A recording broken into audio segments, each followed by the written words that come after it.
In the beginning was the Logos, the Big Bang, the primordial Om. Big Bang theory says that the physical universe spiraled out of an unimaginably hot and dense single point, called a singularity, billions of times smaller than the head of a pin. It does not say why or how. The more mysterious something is, the more we take for granted that we understand it.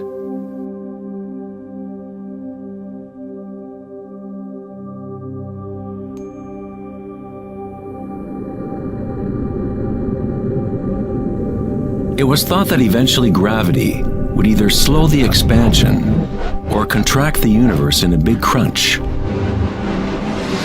However, images from the Hubble Space Telescope show that the universe's expansion seems to be actually accelerating, expanding faster and faster as it grows out of the Big Bang. Somehow, there is more mass in the universe than physics predicted. To account for the missing mass, physicists now say that the universe consists of only 4% atomic matter, or what we consider normal matter. 23% of the universe is dark matter, and 73% is dark energy, what we previously thought of as empty space.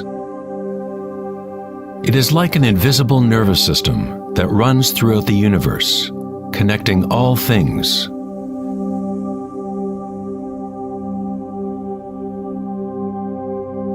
The ancient Vedic teachers taught Nada Brahma, the universe is vibration.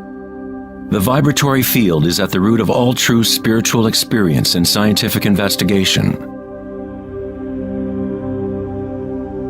It is the same field of energy that saints, Buddhas, yogis, mystics, priests, shamans, and seers have observed by looking within themselves. It has been called Akasha, the primordial Om, Indra's net of jewels, the music of the spheres, and 1,000 other names throughout history.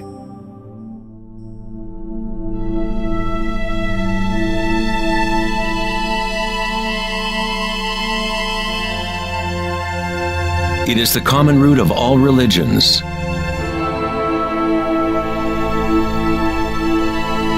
And the link between our inner worlds and our outer worlds.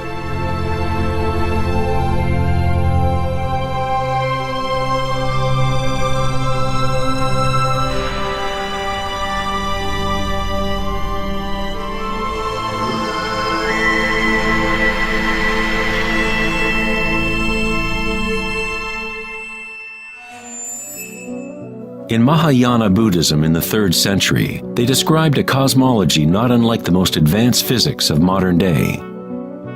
Indra's net of jewels is a metaphor used to describe a much older Vedic teaching, which illustrates the way the fabric of the universe is woven together. Indra, the king of the gods, gave birth to the sun and moves the winds and the waters.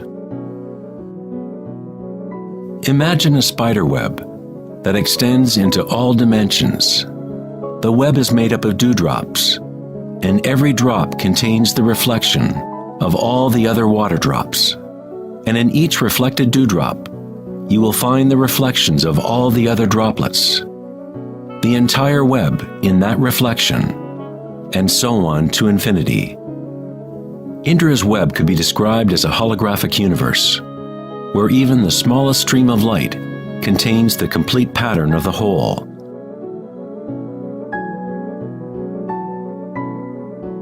The Serbian-American scientist Nikola Tesla is sometimes referred to as the man who invented the 20th century. Tesla was responsible for discovering alternating current electricity and many other creations that are now part of everyday life. Because of his interest in the ancient Vedic traditions, Tesla was in a unique position to understand science through both an Eastern and Western model. Like all great scientists, Tesla looked deeply into the mysteries of the outer world, but he also looked deeply within himself. Like the ancient yogis, Tesla used the term akasha to describe the etheric field that extends throughout all things.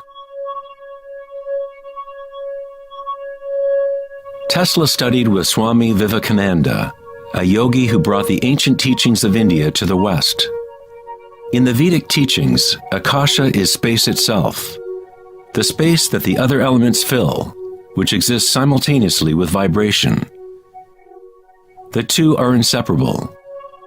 Akasha is yin to prana's yang.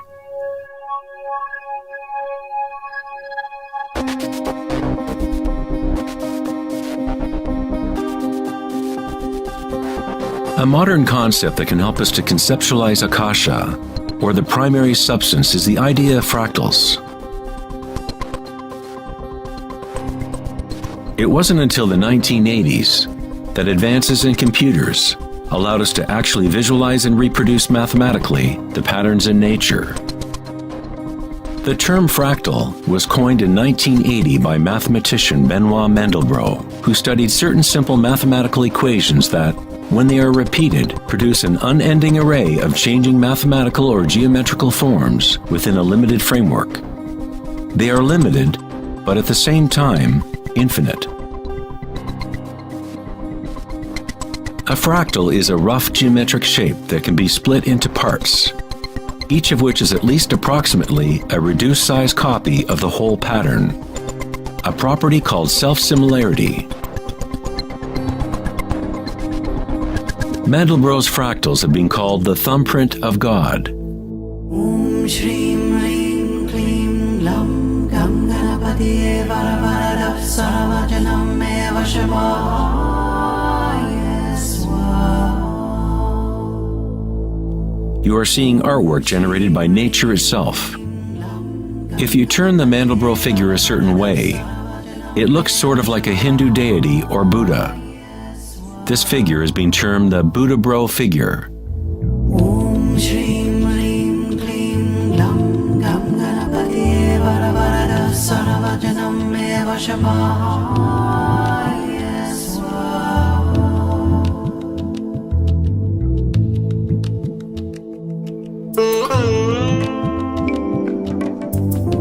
If you look at some forms of ancient art and architecture, you will see that humans have long associated beauty and the sacred with fractal patterns.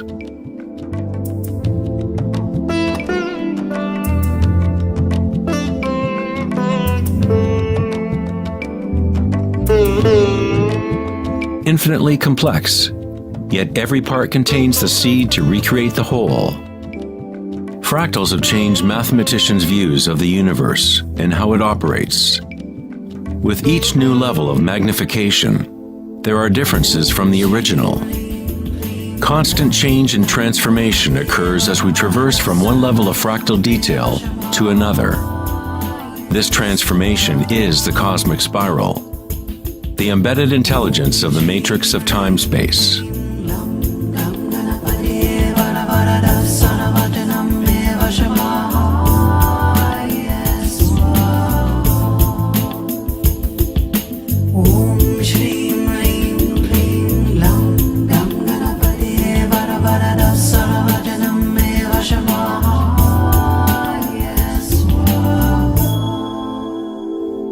Fractals are inherently chaotic, full of noise and order. When our minds recognize or define a pattern, we focus on it, as if it is a thing. We try to find the patterns we see as beautiful, but in order to hold the pattern in our minds, we must push away the rest of the fractal.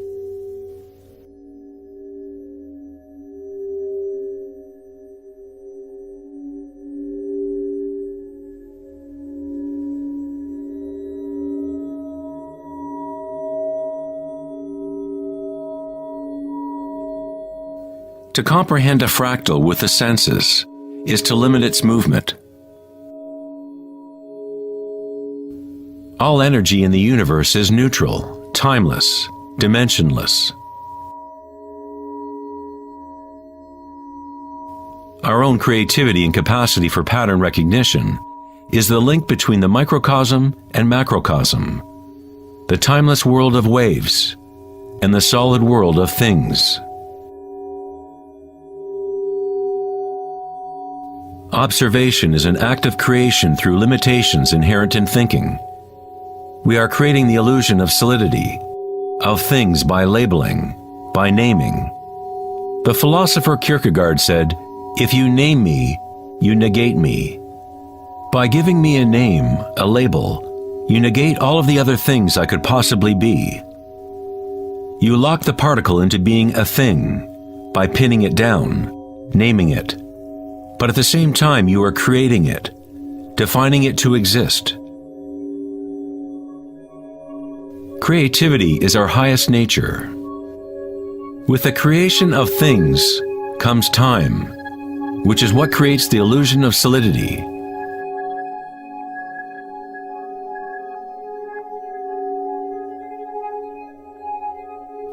Einstein was the first scientist to realize that what we think of as empty space is not nothing. It has properties. And intrinsic to the nature of space is nearly unfathomable amounts of energy. The renowned physicist Richard Feynman once said, "There is enough energy in a single cubic meter of space to boil all the oceans in the world."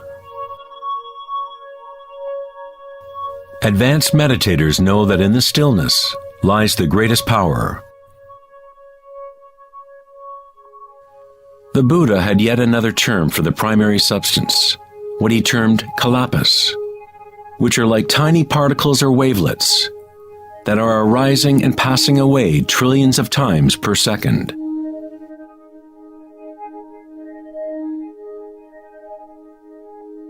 Reality is, in this sense, like a series of frames in a holographic film camera, moving quickly so as to create the illusion of continuity. When consciousness becomes perfectly still, the illusion is understood, because it is consciousness itself that drives the illusion.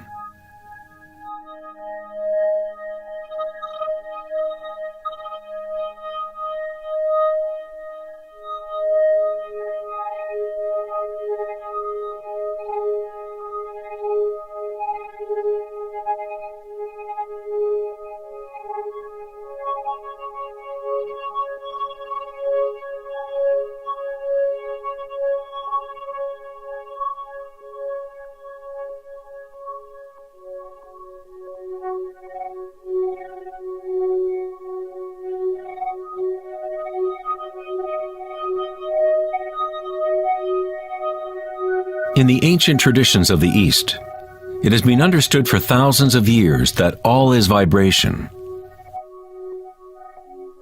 Nada Brahma, the universe is sound. The word nada means sound or vibration, and Brahma is the name for God.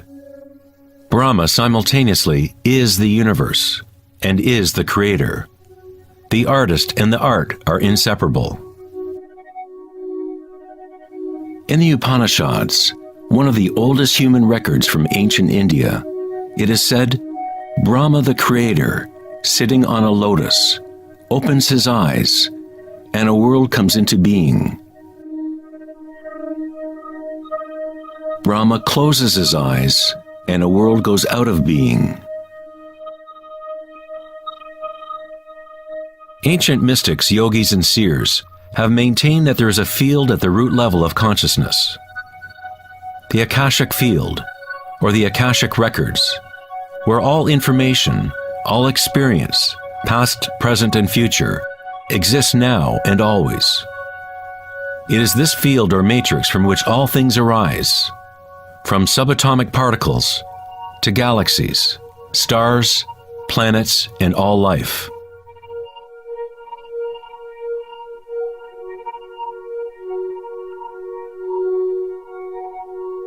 You never see anything in its totality, because it is made up of layer upon layer of vibration, and it is constantly changing, exchanging information with Akasha. A tree is drinking in the sun, the air, the rain, the earth. a world of energy moves in and out of this thing we call a tree. When the thinking mind is still, then you see reality as it is, all aspects together. The tree and the sky and the earth, the rain and the stars are not separate. Life and death, self and other, are not separate, just as the mountain and the valley are inseparable. In the Native American and other indigenous traditions, it is said that everything has spirit, which is simply another way of saying everything is connected to the one vibratory source. There is one consciousness, one field, one force that moves through all. This field is not happening around you, it is happening through you, and happening as you. You are the you in universe. You are the eyes through which creation sees itself. When you wake from a dream, you realize that everything in the dream was you. You were creating it. So-called real life is no different. Everyone, everything is you. The one consciousness looking out of every eye. Under every rock.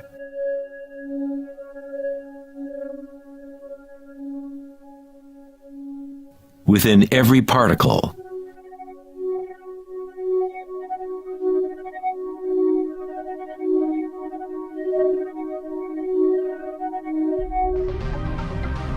International researchers at CERN, the European Laboratory for Particle Physics, are searching for this field that extends throughout all things.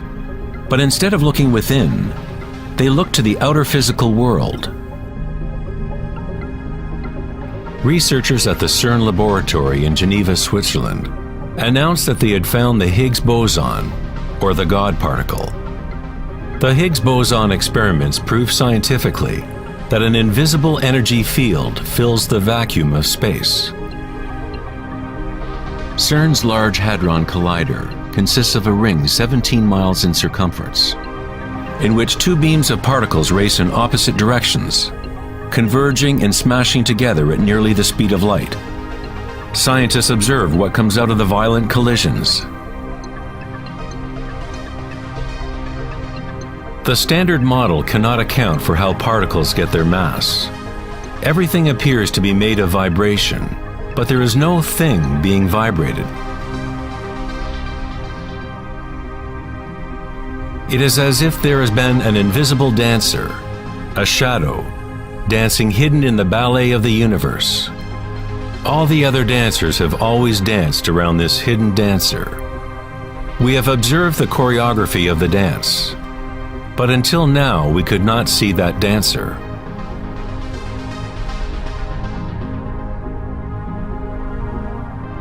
The so-called God particle, the properties of the base material of universe, the heart of all matter which would account for the unexplained mass and energy that drives the universe's expansion.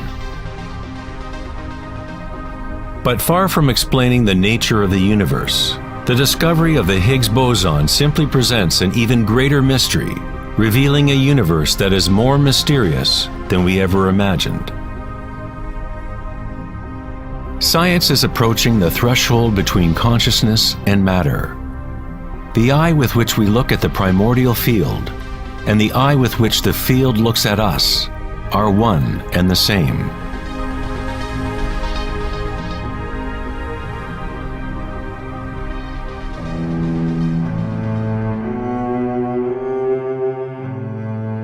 The German writer and luminary Wolfgang von Goethe said, "The wave is the primordial phenomenon which gave rise to the world."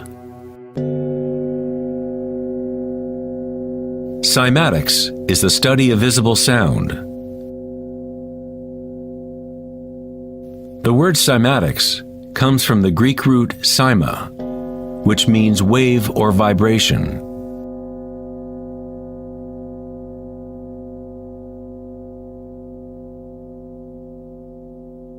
One of the first Western scientists to seriously study wave phenomena was Ernst Chladni, a German musician and physicist who lived in the 18th century. Chladni discovered that when he spread sand on metal plates and then vibrated the plates with a violin bow, the sand arranged itself into patterns. Different geometrical forms appeared depending on the vibration produced.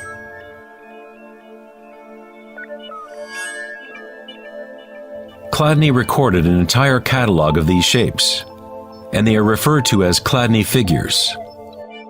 Many of these patterns can be found throughout the natural world, such as the markings of the tortoise,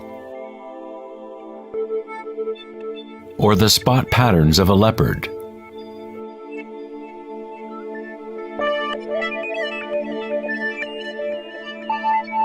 Studying Chladni patterns or cymatic patterns is one secret way in which high-end guitar, violin, and other instrument makers determine the sound qualities of the instruments they make.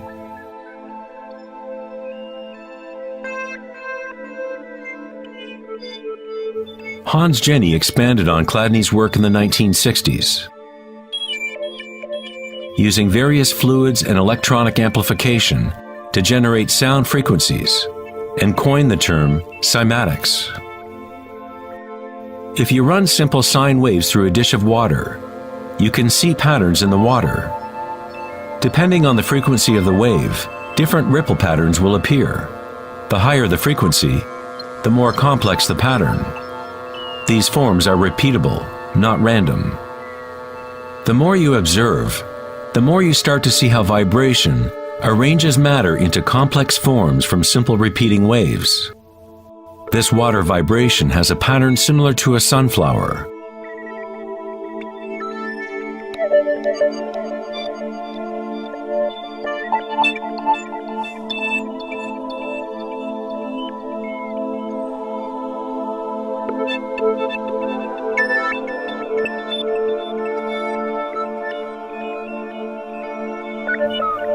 Simply by changing the sound frequency, we get a different pattern.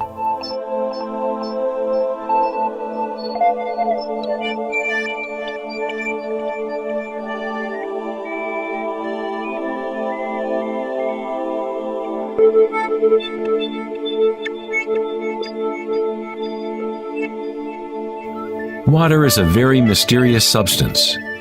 It is highly impressionable. That is, it can receive and hold on to vibration.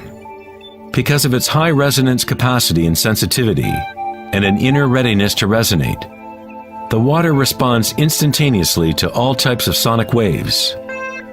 Vibrating water and earth make up the majority of mass in plants and animals. It is easy to observe how simple vibrations in water can create recognizable natural patterns. But as we add solids and increase the amplitude, things get even more interesting. Adding cornstarch to water, we get more complex phenomena.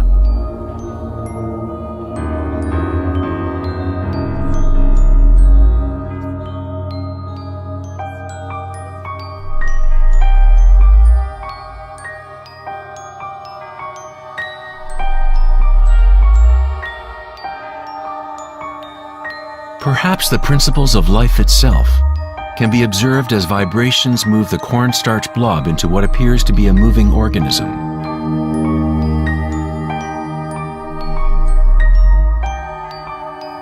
The animating principle of the universe is described in every major religion, using words that reflect the understanding of that time in history.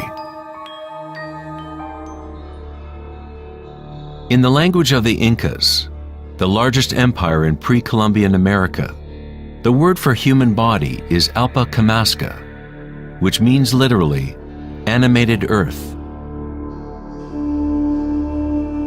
In Kabbalah, or Jewish mysticism, they talk about the divine name of God, the name that cannot be spoken. It cannot be spoken because it is a vibration that is everywhere. It is all words, all matter. Everything is the sacred word. The tetrahedron is the simplest shape that can exist in 3 dimensions. Something must have at least 4 points to have physical reality. The triangle structure is nature's only self-stabilizing pattern. In the Old Testament, the word tetragrammaton was often used to represent a certain manifestation of God. It was used when talking about the Word of God, or the special name of God, Logos or primordial Word.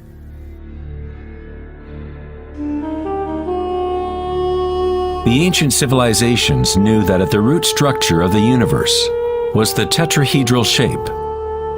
Out of this shape, nature exhibits a fundamental drive toward equilibrium, Shiva, while it also has a fundamental drive towards change, Shakti.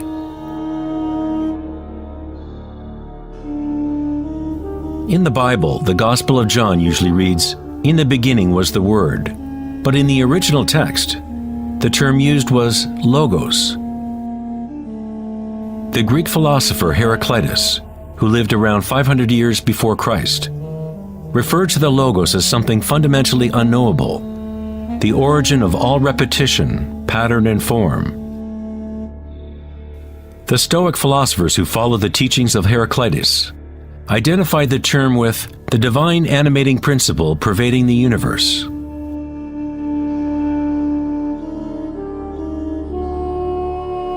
In Sufism, the Logos is everywhere and in all things.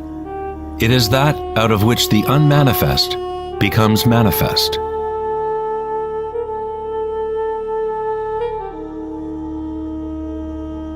In the Hindu tradition, Shiva Nataraja literally means Lord of the Dance. The whole cosmos dances to Shiva's drum. All is imbued or ensouled with the pulsation. Only as long as Shiva is dancing can the world continue to evolve and change. Otherwise, it collapses back into nothingness. While Shiva is representative of our witnessing consciousness, Shakti is the substance or stuff of the world. While Shiva lies in meditation, Shakti tries to move him, to bring him into the dance. Like yin and yang, the dancer and the dance exist as one. Logos also means unconcealed truth. He who knows the Logos knows the truth. Many layers of concealment exist in the human world, as Akasha has been swirled into complex structures, concealing the source from itself. Like a divine game of hide and seek, we have been hiding for thousands of years, eventually forgetting about the game completely. We somehow forgot that there was anything to find.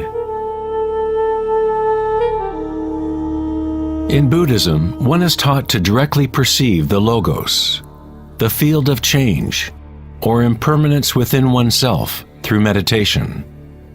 When you observe your inner world, you observe subtler and subtler sensations and energies as the mind becomes more concentrated and focused. Through the direct realization of anicca, or impermanence at the root level of sensation, one becomes free of attachment to transient external forms. Once we realize there is one vibratory field that is the common root of all religions, how can we say, my religion, or this is my primordial Om, my quantum field?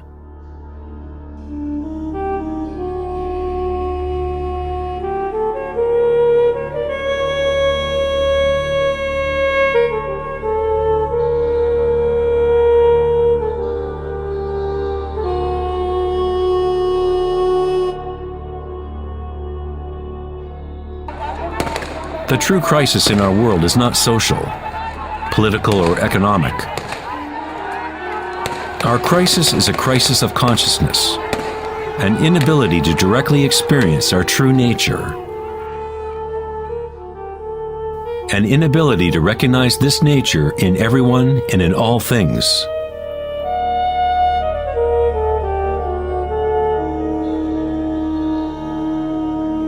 In the Buddhist tradition, the Bodhisattva is a person with an awakened Buddha nature. A Bodhisattva vows to help to awaken every being in the universe, realizing that there is only one consciousness. To awaken one's true self, one must awaken all beings,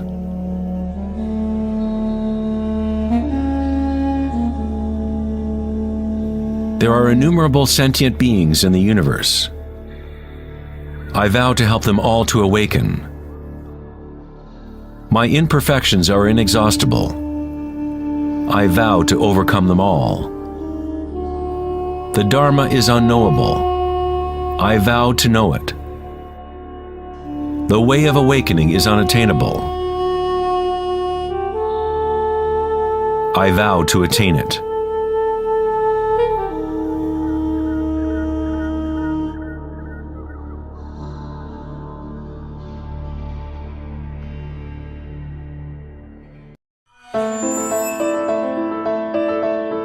The Pythagorean philosopher Plato hinted enigmatically that there was a golden key that unified all of the mysteries of the universe. It is this golden key that we will return to time and again throughout our exploration.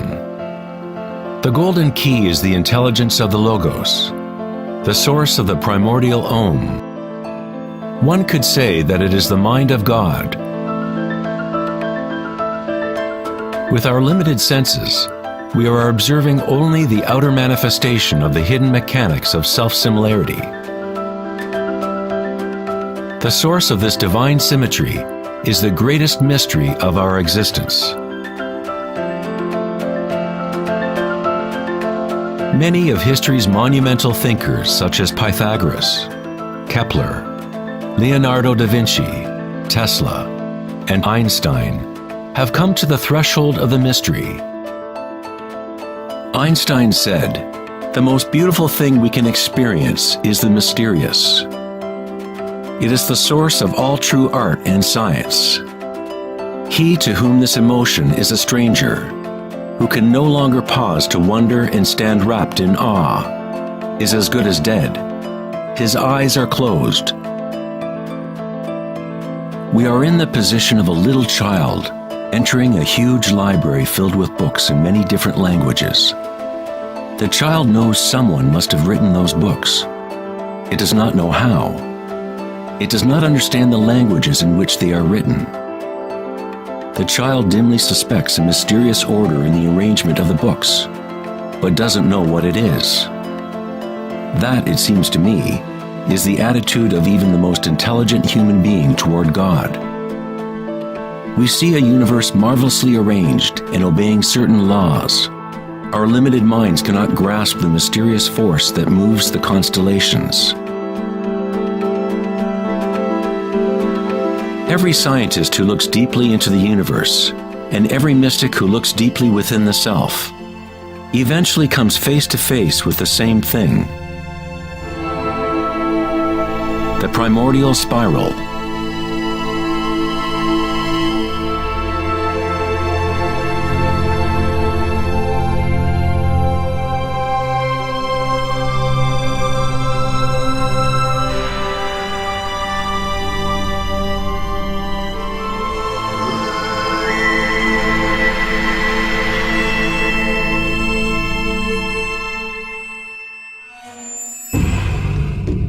A 1,000 years before the creation of the ancient observatory at Stonehenge, the spiral was a predominant symbol on Earth. Ancient spirals can be found in all parts of the globe. Thousands of ancient spirals such as these can be found all over Europe, North America and New Mexico, Utah, Australia, China, Russia, virtually every indigenous culture on Earth. The ancient spirals symbolize growth, expansion, and cosmic energy embodied within the sun and the heavens. The spiral form is mirroring the macrocosm of the unfolding universe itself. In native traditions, the spiral was the energetic source, the primordial mother. The Neolithic spirals at Newgrange, Ireland date back 5,000 years.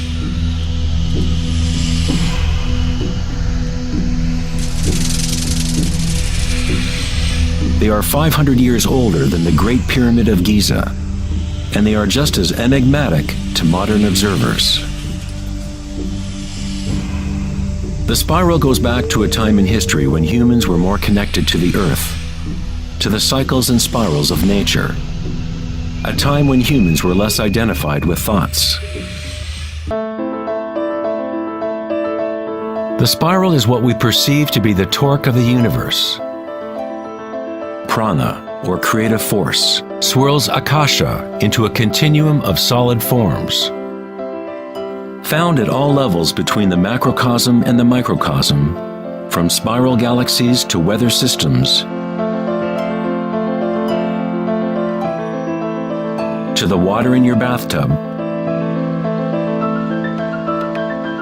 to your DNA,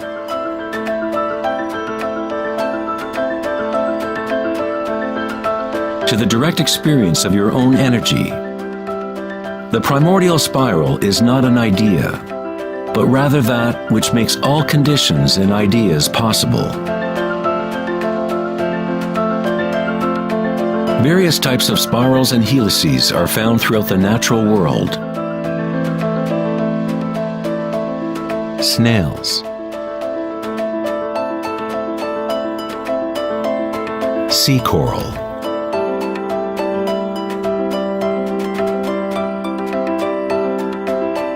spiderwebs,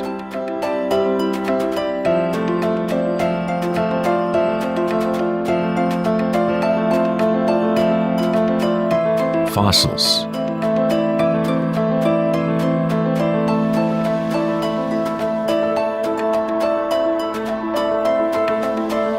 seahorses' tails,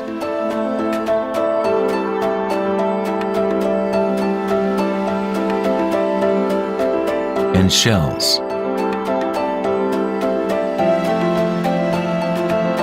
Many spirals appearing in nature are observable as logarithmic spirals, or growth spirals.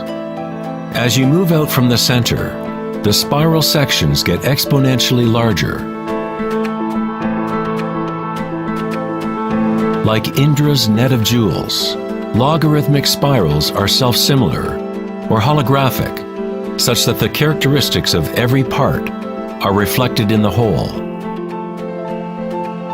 2,400 years ago in ancient Greece, Plato considered continuous geometric proportion to be the most profound cosmic bond.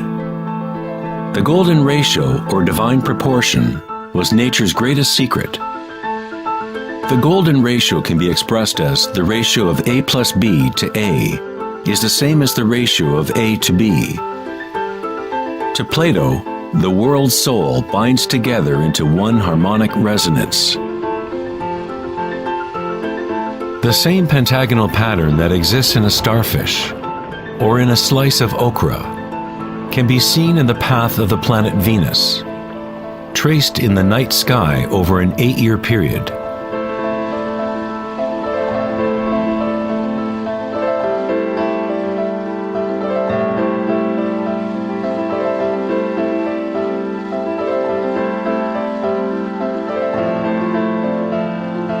The intelligible world of forms above and the visible world of material objects below through this principle of geometric self-similarity.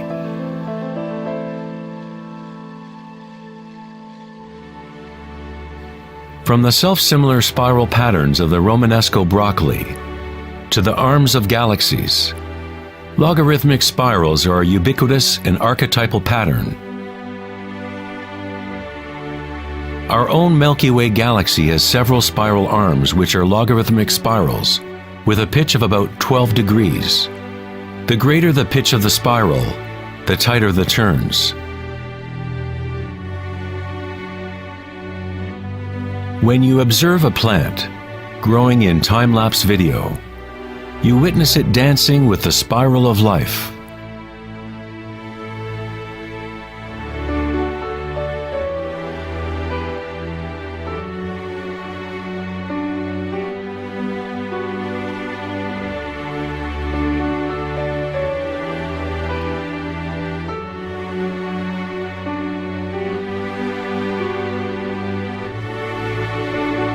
A golden spiral is a logarithmic spiral that grows outward by a factor of the golden ratio. The golden ratio is a special mathematical relationship that pops up over and over in nature. The pattern that is observable follows what is called the Fibonacci series, or Fibonacci sequence. The Fibonacci series unfolds such that each number is the sum of the previous two numbers.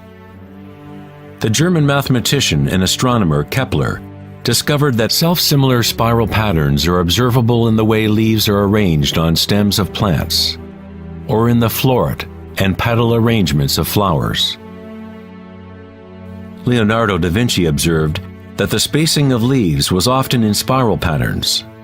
These patterns are called phyllotaxis patterns, or leaf arrangement patterns.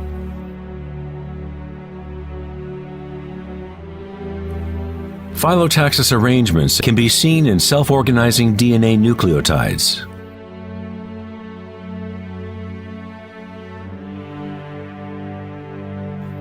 And in everything from the family trees of reproducing rabbits to pine cones, cacti, to snowflakes, and in simple organisms such as diatoms. Diatoms are one of the most common types of phytoplankton, single-celled organisms that provide food for countless species throughout the food chain.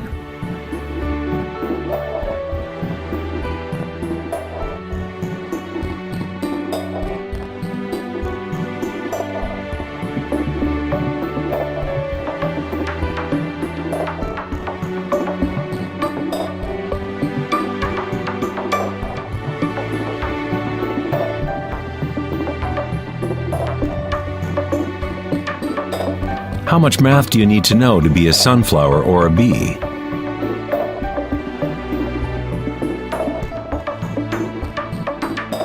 Nature doesn't consult the physics department to grow broccoli. The structuring in nature happens automatically.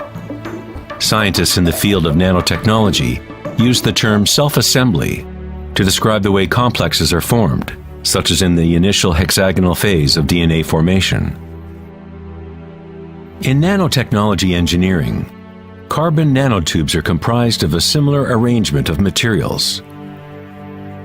Nature does this type of geometry over and over, effortlessly, automatically, without a calculator.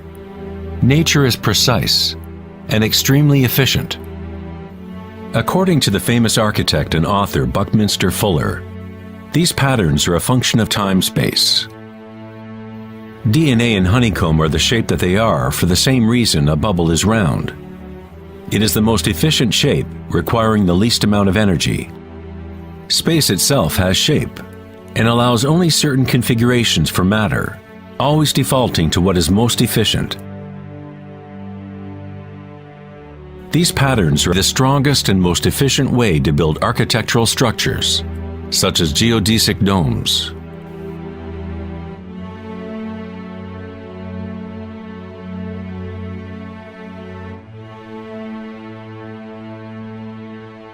Logarithmic spiral patterns allow plants maximum exposure to insects for pollination, maximum exposure to sunlight and rain, and allow them to efficiently spiral water towards their roots. Birds of prey use the logarithmic spiral pattern to stalk their next meal. Flying in a spiral is the most efficient way to hunt.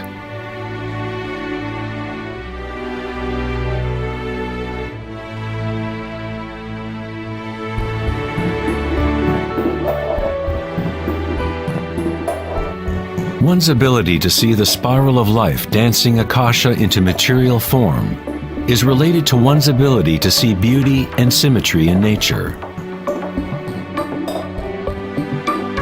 Poet William Blake said, "The vegetative universe opens like a flower from the earth's center, in which is eternity. It expands from stars to the mundane shell, and there it meets eternity again, both within and without."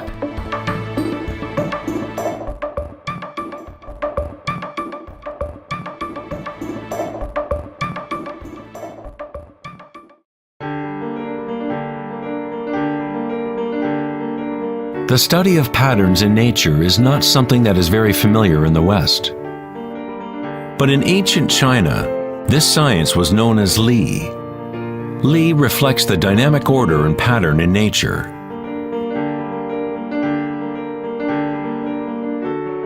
But it is not pattern thought of as something static, frozen, or unchanging, like a mosaic. It is dynamic pattern as embodied in all living things.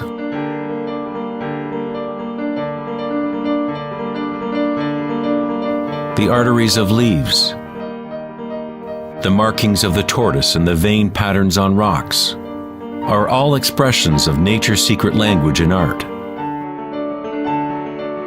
The labyrinth is one of many Li patterns.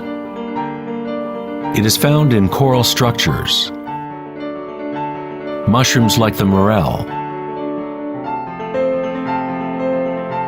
cabbages, and in the human brain. The cellular pattern is another common form in nature. There are a myriad of different cellular structures, but all have a similar orderliness defined by their purpose and function.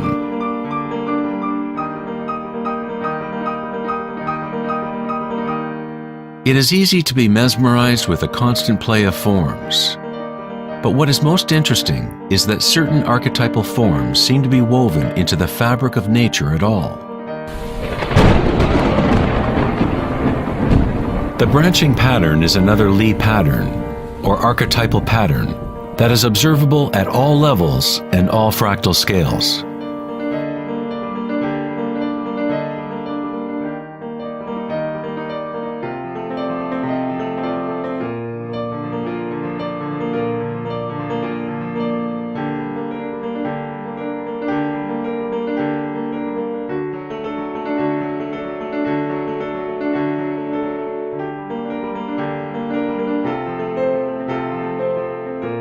Take for example this incredible image of a supercomputer simulation known as the Millennium Run, showing the distribution of dark matter in the local universe.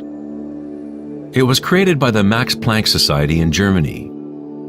Dark matter is essentially what we previously thought of as empty space. It is like an invisible nervous system that runs throughout the universe.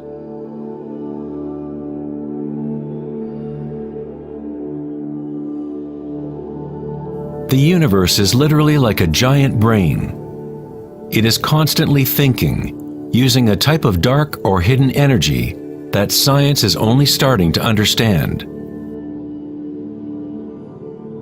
Through this immense network, unfathomable energy moves, providing the momentum for the expansion and growth of the universe.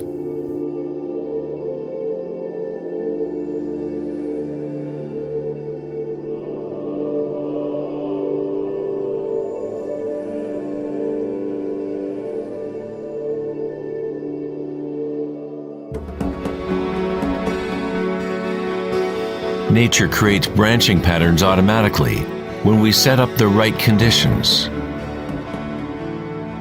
Nature is an art-generating machine or a beauty-creating engine.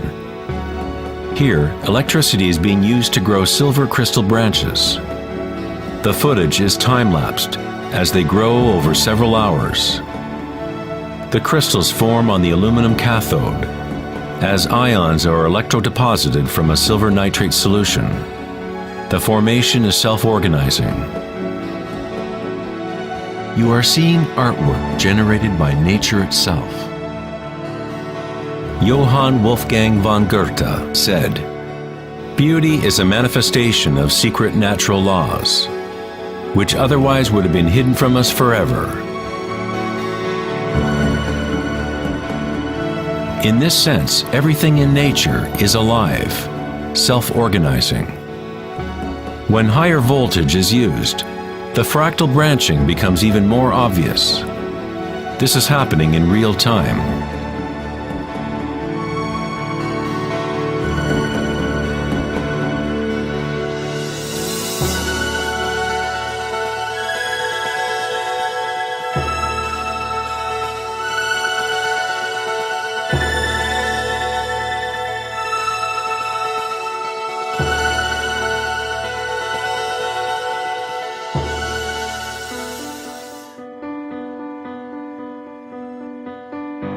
In the human body, tree-like structures and patterns are found throughout.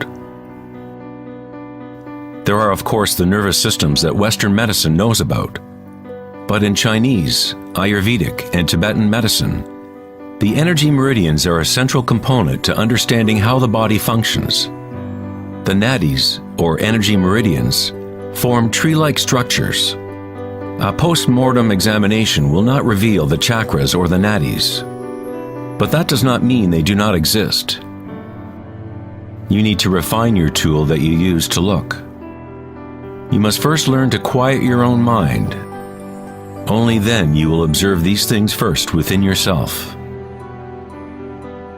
In electrical theory, the less resistance in a wire, the more easily it can carry energy. When you cultivate equanimity through meditation, it creates a state of non-resistance in your body. Prana, or chi, or inner energy, is simply your inner aliveness. What you feel when you bring your consciousness within the body. The subtle wires within your body that carry prana, the nadis, become able to move more and more pranic energy through the chakras. Your wiring becomes stronger as you use it, as you allow energy to flow. Wherever consciousness is placed, chi or energy will begin to flow and physical connections blossom.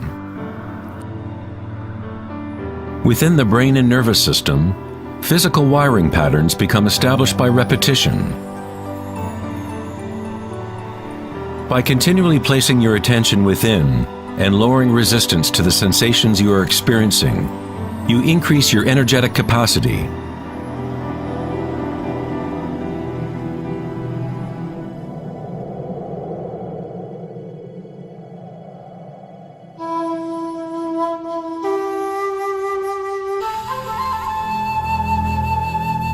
In Taoism, the yin-yang symbol represents the interpenetration of the spiral forces of nature. The yin-yang is not two and not one. The ancient concept of the hara is represented by a yin-yang, or spiral swirl. It is the power center located in the belly below the navel. Hara means literally sea or ocean of energy. In China, the hara is called the lower dantian. In many forms of Asian martial arts, the warrior with strong hara is said to be unstoppable. In the samurai tradition, one form of ritual suicide, or seppuku, was harakiri, was often mispronounced as harikiri. It means to impale one's hara, thereby cutting off one's chi or energy channel. Moving from this center creates the grounded, graceful movement that you see not only in martial arts,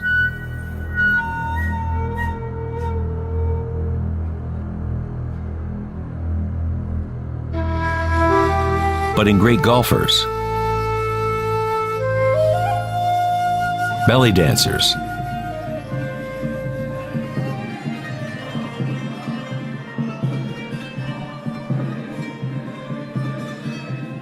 and Sufi whirling dervishes. It is the cultivation of single-pointed, disciplined consciousness that is the essence of hara, the stillness in the eye of the hurricane.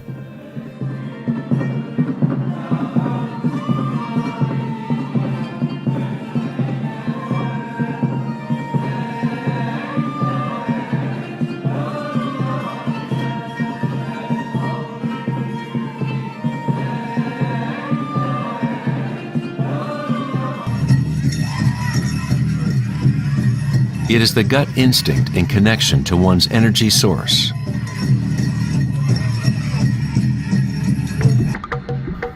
A person with good hara is connected to the earth and to the intuitive wisdom that connects all beings.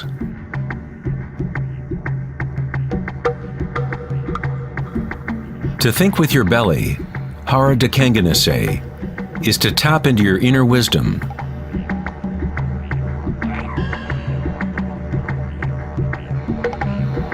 The ancient Australian Aborigines concentrated on the same area, just below the navel, where the cord of the great rainbow serpent lay coiled. Again, a representation of the evolutionary energy in humankind. It is no accident that it is in the hara where new life begins.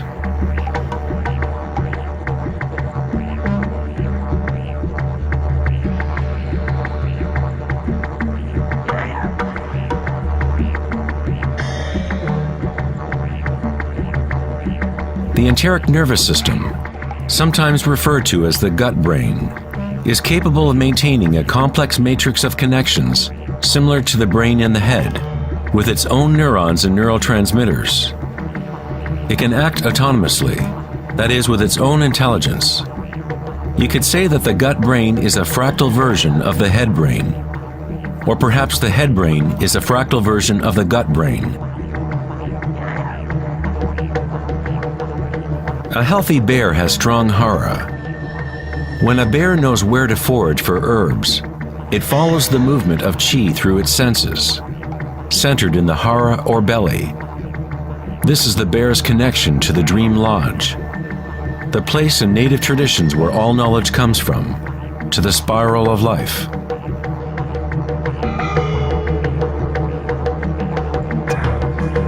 But how did ancient peoples know about the spiral, if modern science is just now starting to recognize its significance?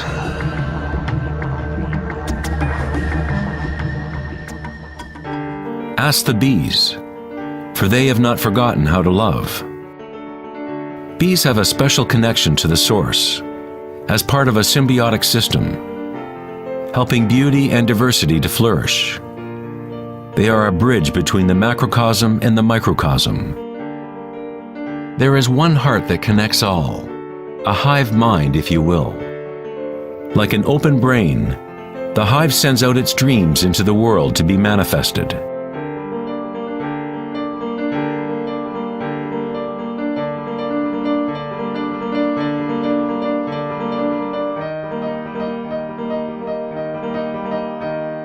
In nature, many creatures know how to act in unison, to move with one spirit, one direction.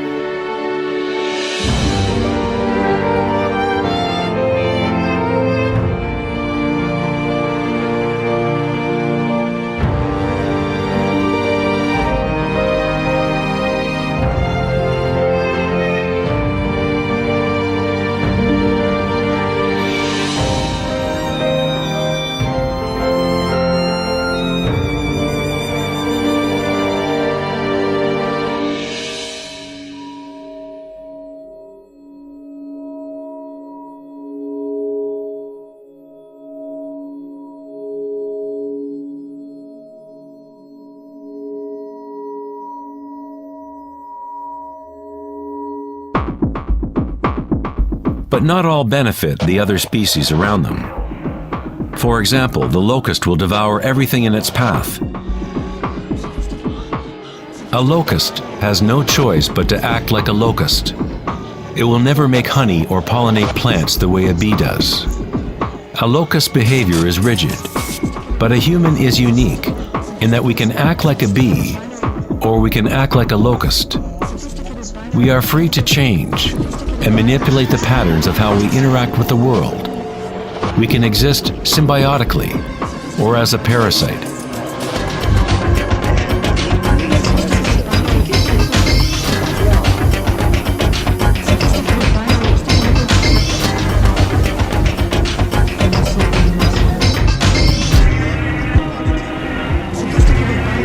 Today, humans try to understand the spiral with the rational mind.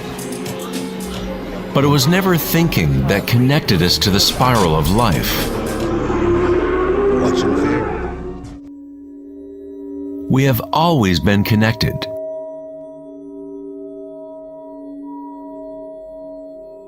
Thinking has been what keeps us in the illusion of separateness, within our own identities. Thinking is the creation of separateness, the experience of limitation. The more we align with thought, the more removed we become from the source. Ancient cultures that were less thought-oriented align themselves with the spiral in a more direct and personal way than we do today. In ancient India, Kundalini is a representation of one's inner energy, which moves in snake-like or helix-like pattern up the spine. In the ancient yogic traditions of India, the inner worlds of people at that time were comparable to those of Hara-centered cultures. To balance the power of the spiral with the stillness of your witnessing consciousness is to align with your full evolutionary potential, to blossom into the unique multifaceted being you were designed to be. Ida, the feminine or moon channel, is connected to the right brain, and Pingala, the masculine or sun channel, connected to the left brain.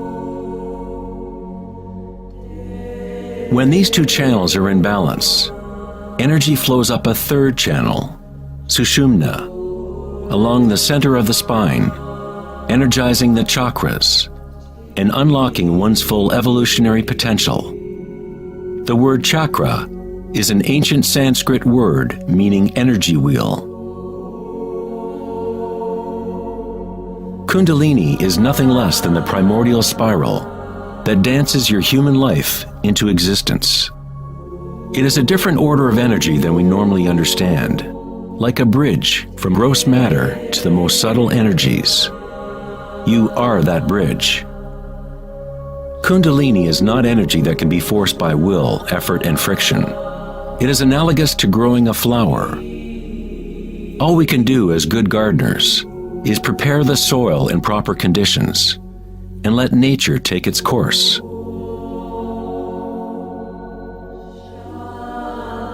If you force a flower to open prematurely, you will destroy it. It grows with its own intelligence, with its own self-organizing direction. The egoic mind, which fixates on the outer world, is what keeps you from experiencing your true inner vibratory nature.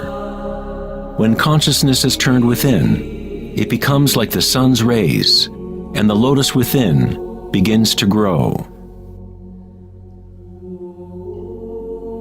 As Kundalini awakens within oneself, one begins to see the signature of the spiral in all things, in all patterns within and without. This spiral is the link between our inner worlds and our outer worlds.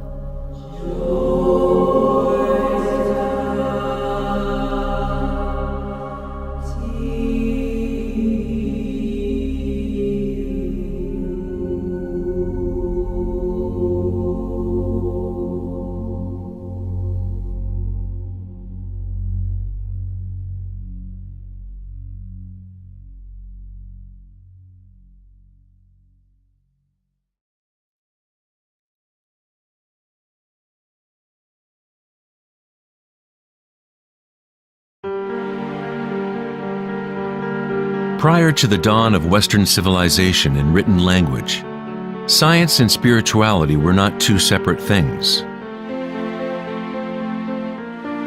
In the teachings of the great ancient traditions, the outer search for knowledge and certainty was balanced by an inner feeling of impermanence and intuitive understanding of the spiral of change. As scientific thinking became more dominant and information multiplied, fragmentation began to occur within our knowledge systems. Increased specialization meant that fewer people were capable of seeing the big picture, of feeling and intuiting the aesthetic of the system as a whole. No one was asking, is all this thinking good for us?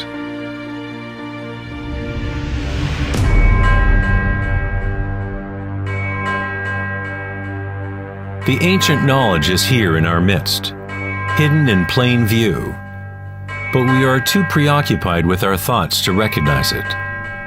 This forgotten wisdom is the way to restore the balance between the inner and the outer, yin and yang, between the spiral of change and the stillness at our core.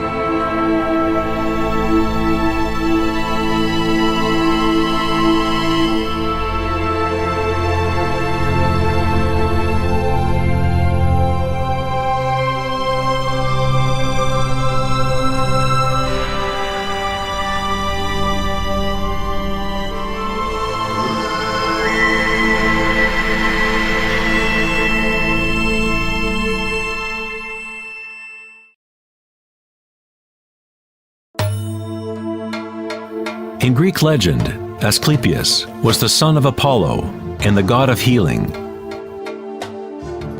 His wisdom and skills at healing were unsurpassed, and he is said to have discovered the secret of life and death itself. In ancient Greece, the Asclepian healing temples recognized the power of the primordial spiral, which is symbolized by the rod of Asclepius.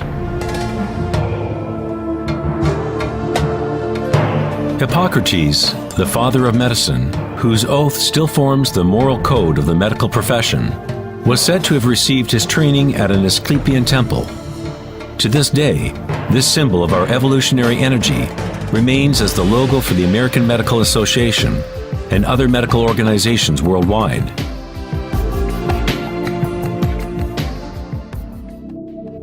In Egyptian iconography, the snake and bird represent the duality or polarity of human nature.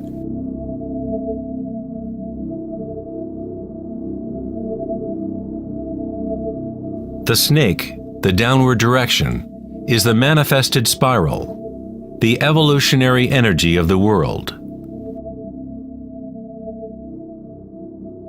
The bird is the upward direction, the upward current oriented towards the sun, or awakened single-pointed consciousness, the emptiness of Akasha.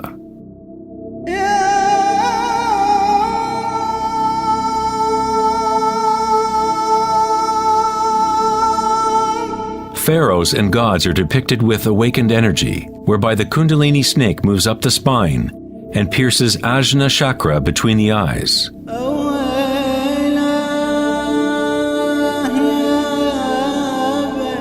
This is referred to as the Eye of Horus. In the Hindu tradition, the bindi is also representative of the third eye, the divine connection to spirit.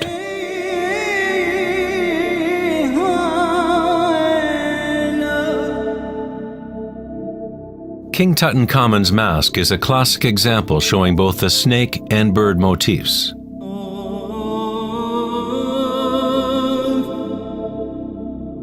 The Mayan and Aztec traditions combine the serpent and bird motif into one god, Quetzalcoatl or Kukulkan. The winged serpent god represents the awakened evolutionary consciousness, or awakened Kundalini. The person who awakens Quetzalcoatl within themselves is a living manifestation of the divine. It is said that Quetzalcoatl, or serpent energy, shall return at the end of time.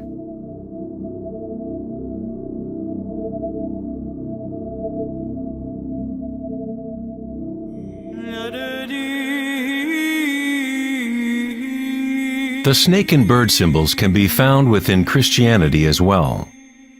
Their true meaning may be more deeply encrypted, but the meaning is the same as in other ancient traditions. In Christianity, the bird or dove, often seen above Christ's head, represents Holy Spirit, or Kundalini Shakti, as it rises to the sixth chakra and beyond.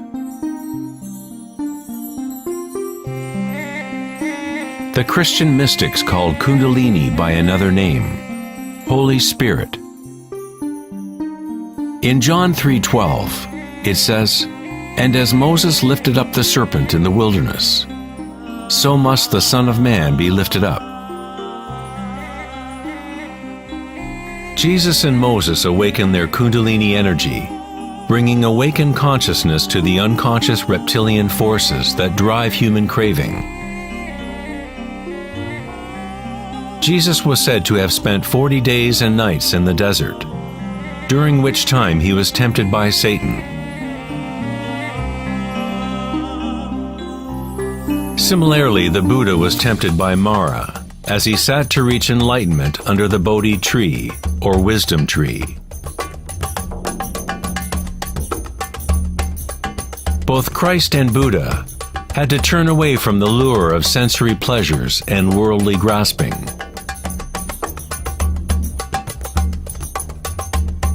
In each story, the demon is the personification of one's own attachments.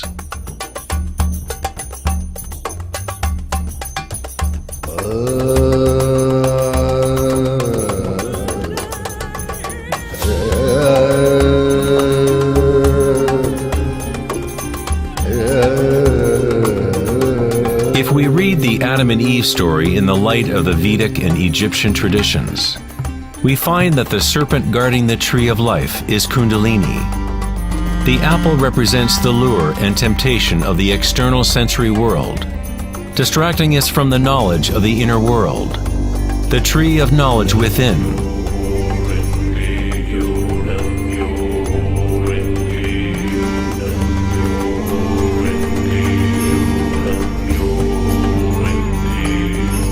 The tree is simply the network of nadis, or energy meridians within ourselves, which literally form tree-like structures throughout the body.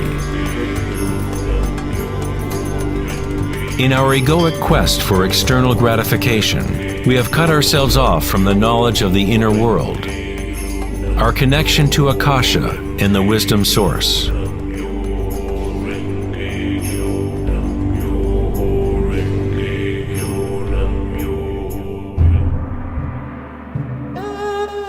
Many of the world's historical myths about dragons can be read as metaphors for the inner energies of the cultures in which they are embedded. In China, the dragon is still a sacred symbol representing happiness.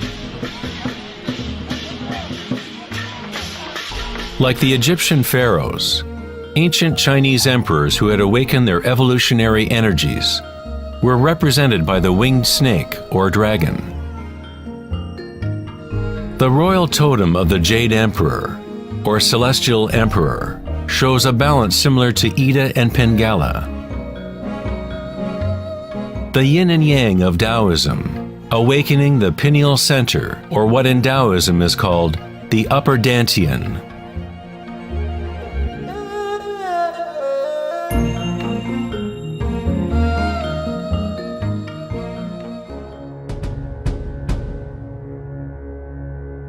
Nature is full of different light detection and assimilation mechanisms.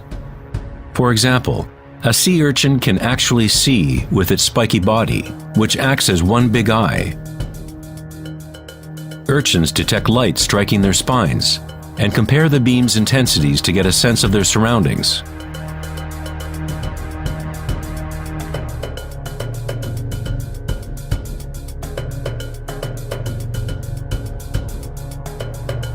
Green iguanas and other reptiles have a parietal eye or pineal gland on top of their heads, which they use to detect predators from above.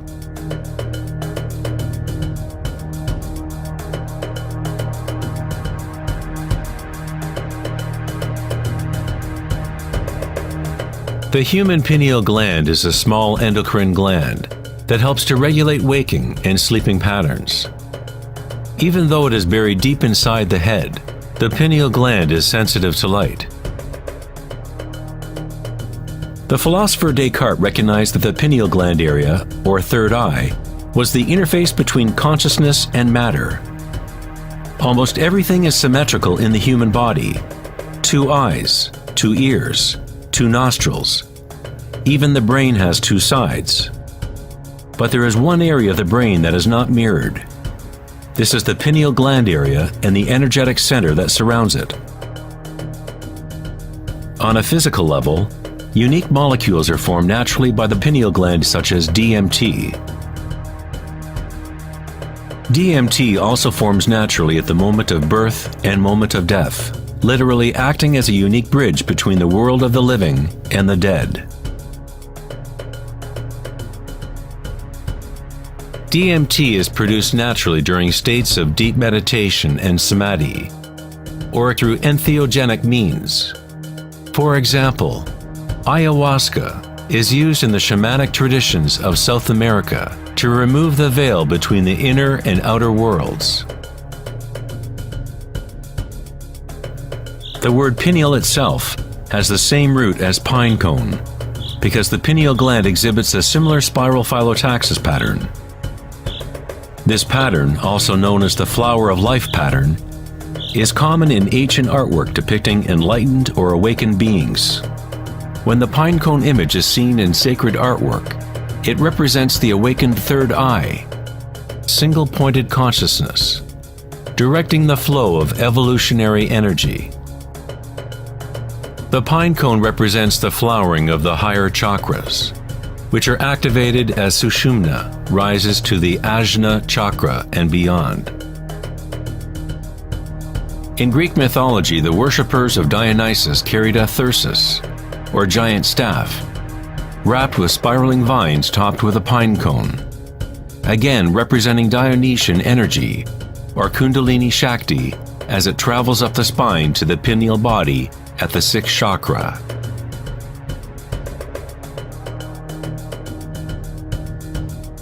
In the heart of the Vatican, you might expect a giant sculpture of Jesus or Mary, but instead we find a giant pine cone statue, indicating that in Christian history, there may have been knowledge of the chakras in Kundalini, but for whatever reason it was kept from the masses. The official church explanation is that the pine cone is a symbol of regeneration and represents new life in Christ.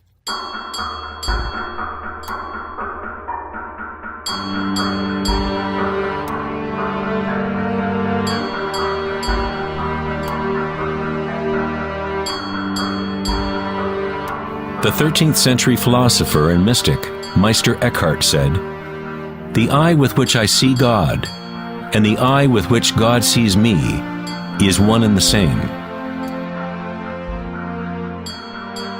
In the King James Bible, Jesus said, "The light of the body is the eye.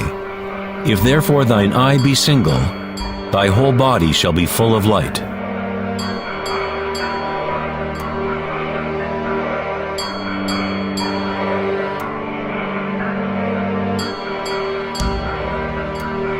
The Buddha said, "The body is an eye." In a state of samadhi, one is both the seer and the seen. We are the universe aware of itself.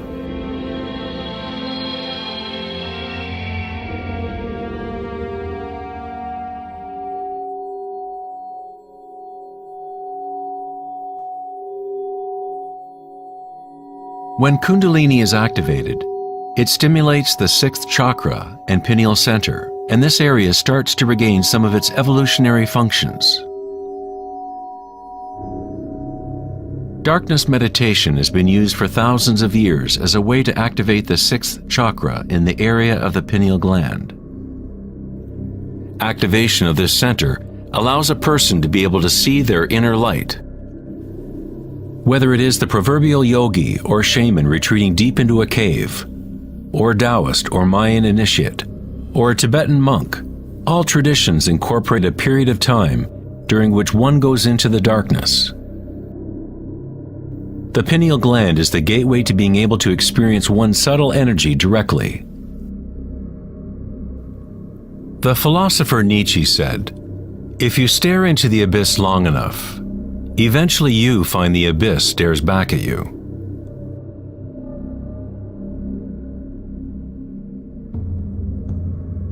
Dolmens, or ancient portal tombs, are among the oldest remaining structures on Earth. Most date to the Neolithic period of 3000 to 4000 BC, and some in Western Europe are 7000 years old. The dolmen was used to enter into perpetual meditation, as a way for a human to bridge the inner and outer worlds. As one continues to meditate in total darkness, eventually one begins to observe inner energy or light as the third eye becomes active.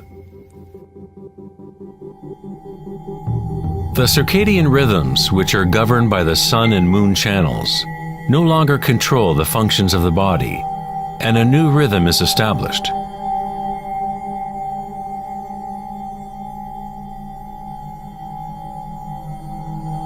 The seventh chakra, for thousands of years, has been represented by the Om symbol, a symbol which is constructed by Sanskrit signs representing the elements. When Kundalini rises beyond the sixth chakra, it begins to create an energy halo. Halos appear consistently in the religious paintings of different traditions, in all different parts of the world.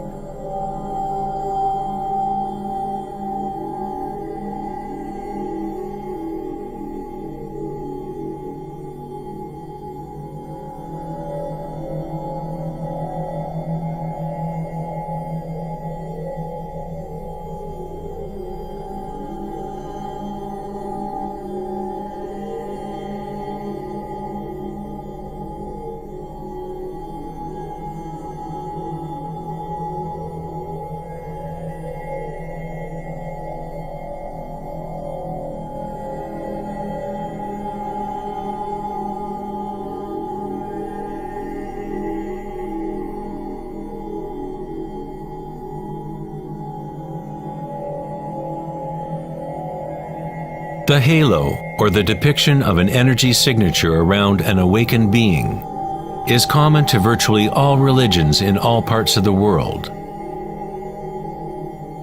The evolutionary process of awakening the chakras is not the property of one group or one religion. It is the birthright of every human being on the planet.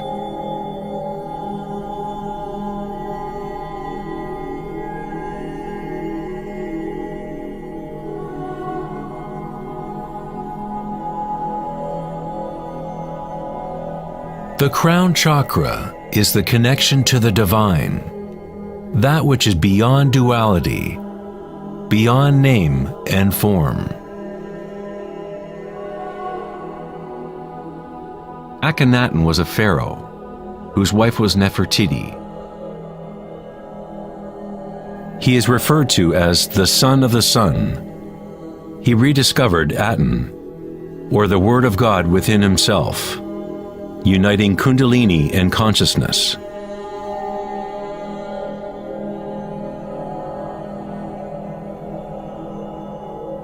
In Egyptian iconography, once again the awakened consciousness is represented by the solar disk, seen above the heads of gods or awakened beings.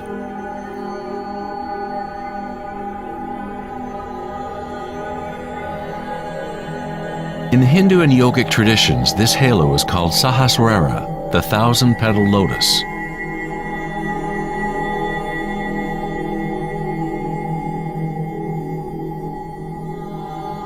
The Buddha is associated with the symbol of the lotus.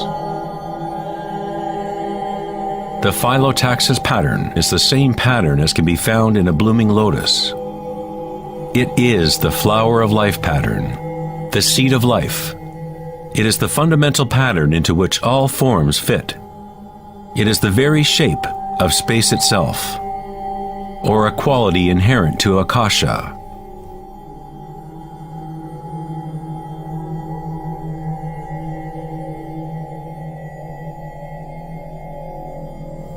At one time in history, the flower of life symbol was prevalent all over Earth.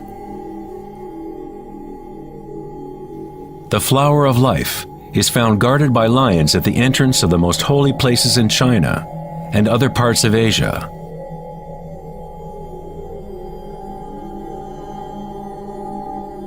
The 64 hexagrams of the I Ching often surround a yin-yang symbol, which is yet another way of representing the flower of life. Within the flower of life is the geometric basis for all of the Platonic solids, essentially every form that can exist. The ancient flower of life begins with the geometry of the Star of David, or upward and downward facing triangles. Or in 3D, these would be tetrahedral structures.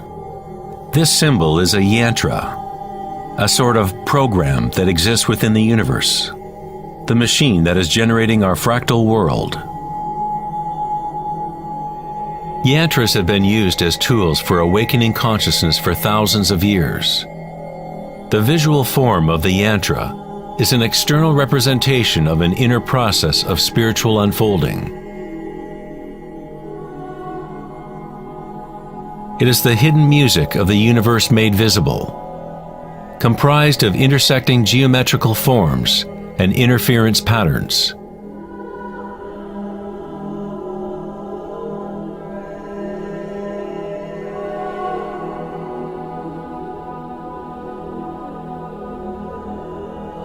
Each chakra is a lotus, a yantra, a psychophysiological center through which the world can be experienced.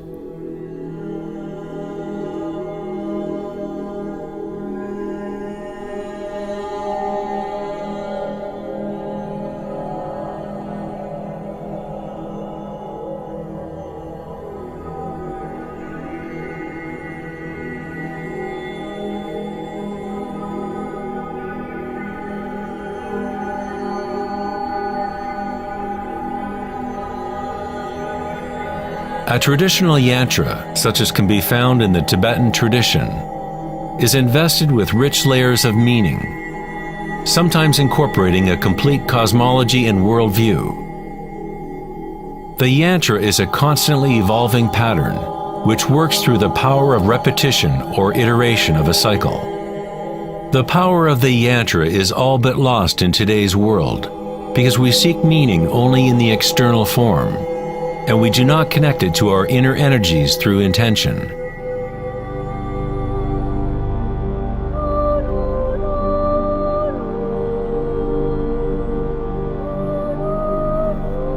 There is a good reason why priests, monks, and yogis traditionally have been celibate. Today, all but a tiny few know why they are practicing celibacy, because the true purpose has become lost. Quite simply, if your energy is going into producing more sperm or eggs, as the case may be, then there is not as much to fuel the rising of Kundalini, which activates the higher chakras. Kundalini is life energy, which is also sexual energy.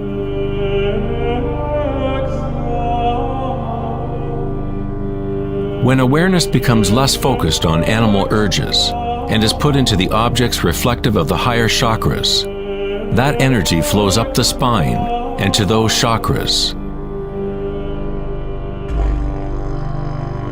Many of the tantric practices teach how to master sexual energy so that it can be used for higher spiritual evolution.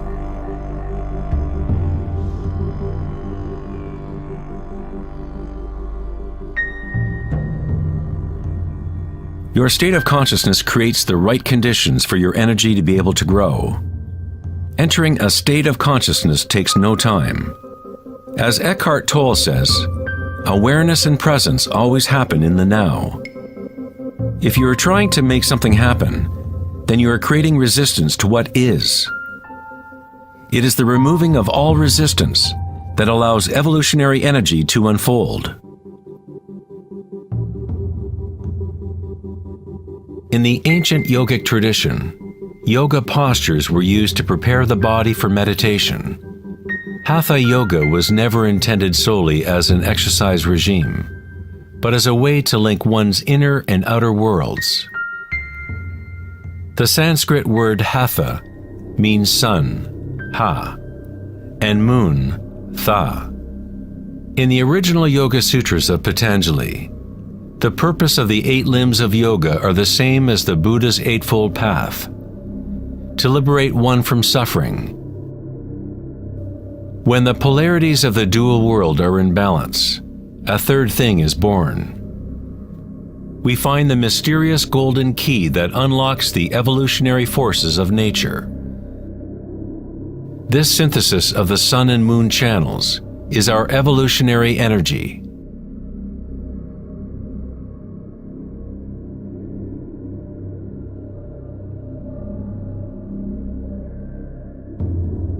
Because humans are now identified almost exclusively with their thoughts and the outer world, it is a rare individual that achieves a balance of the inner and outer forces, which allow Kundalini to awaken naturally. For those identified only with the illusion, Kundalini will always remain a metaphor, an idea, rather than a direct experience of one's energy and consciousness.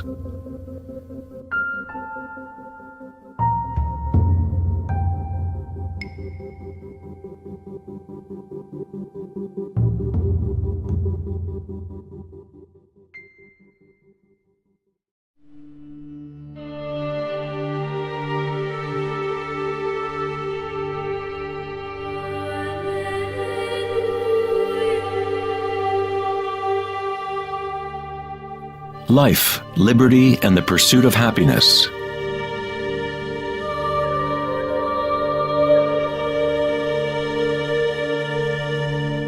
We live our lives pursuing happiness out there, as if it is a commodity.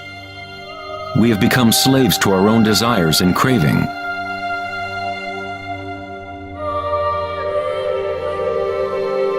Happiness is not something that can be pursued or purchased like a cheap suit. This is Maya, illusion, the endless play of form. In the Buddhist tradition, samsara, or the endless cycle of suffering, is perpetuated by the craving of pleasure, and aversion to pain. Freud referred to this as the pleasure principle.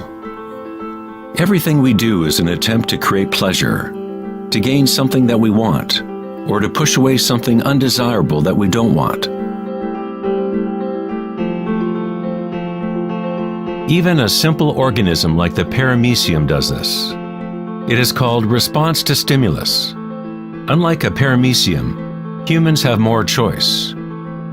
We are free to think, and that is the heart of the problem. It is the thinking about what we want that has gotten out of control.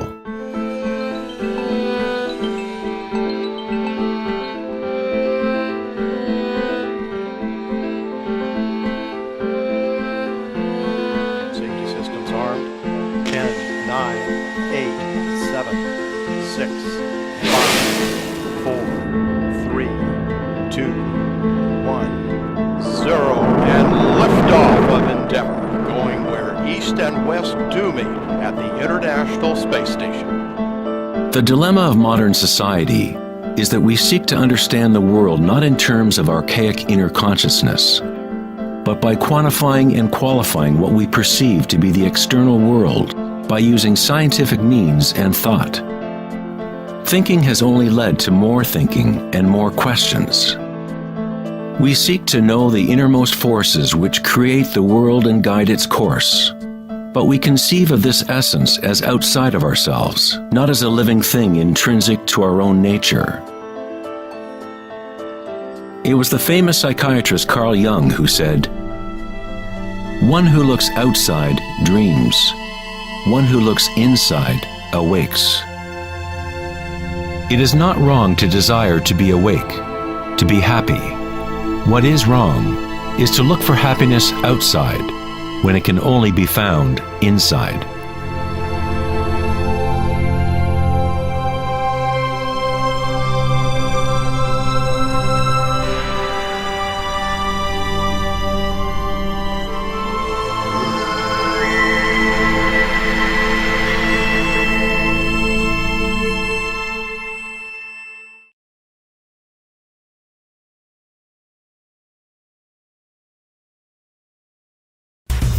On August 4th, 2010, at the Techonomy Conference in Lake Tahoe, California, Eric Schmidt, CEO of Google, mentioned an astounding statistic. Every 2 days now, we create as much information as we did from the dawn of civilization up until 2003, according to Schmidt. That's something like 5 exabytes of data. Never in human history has there been so much thinking, and never has there been so much turmoil on the planet. Could it be that every time we think of a solution to one problem, we create 2 more problems? What good is all this thinking if it doesn't lead to greater happiness? Are we happier, more equanimous, more joyful as a result of all this thinking? Or does it isolate us, disconnect us from a deeper and more meaningful experience of life?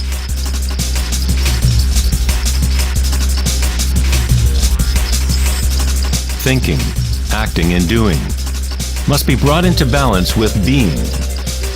After all, we are human beings, not human doings.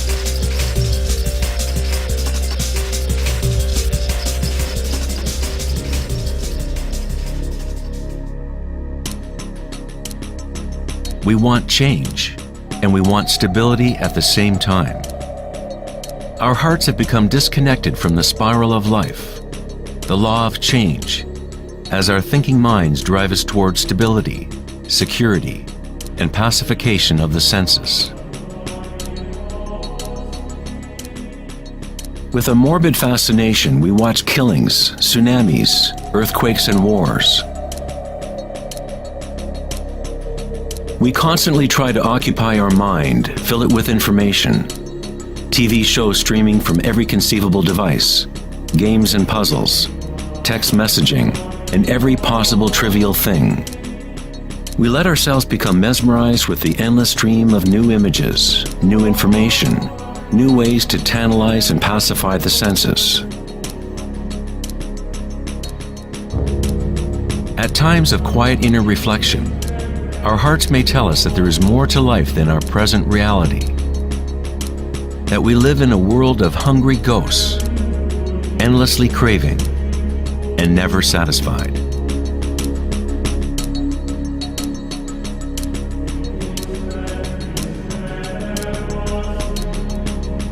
We have created a maelstrom of data flying around the planet to facilitate more thinking, more ideas about how to fix the world, to fix the problems that only exist because the mind has created them. Thinking has created the whole big mess that we are in right now. We wage wars against diseases, enemies, and problems. The paradox is that whatever you resist persists. The more you resist something, the stronger it gets. Like exercising a muscle, you are actually strengthening the very thing you want to rid yourself of. So then, what is the alternative to thinking? What other mechanism can humans use to exist on this planet?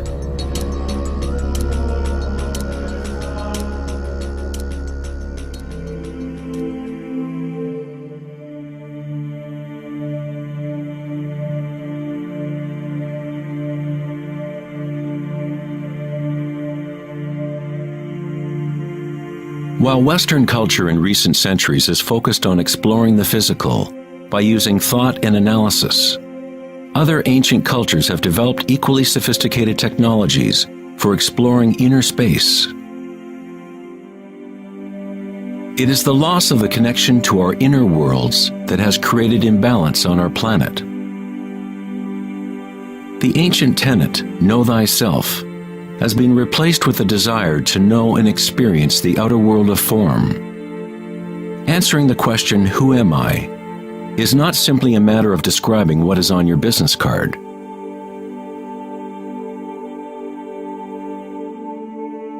In Buddhism, you are not the content of your consciousness. You are not merely a collection of thoughts or ideas, because behind the thoughts is the one who is witnessing the thoughts.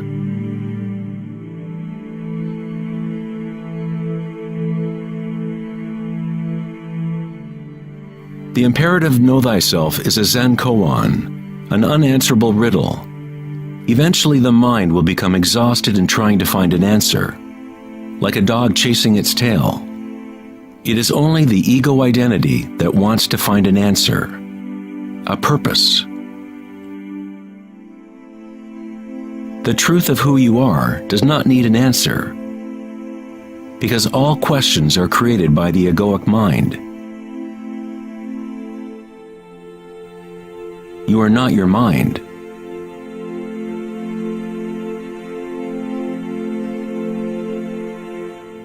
The truth lies not in more answers, but in less questions.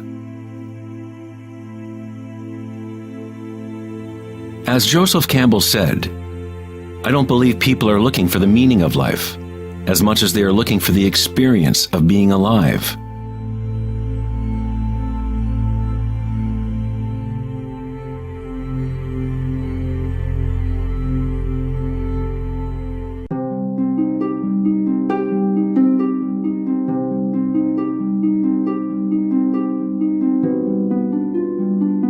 When the Buddha was asked, "What are you?" he said simply, "I am awake." What does this mean, to be awake?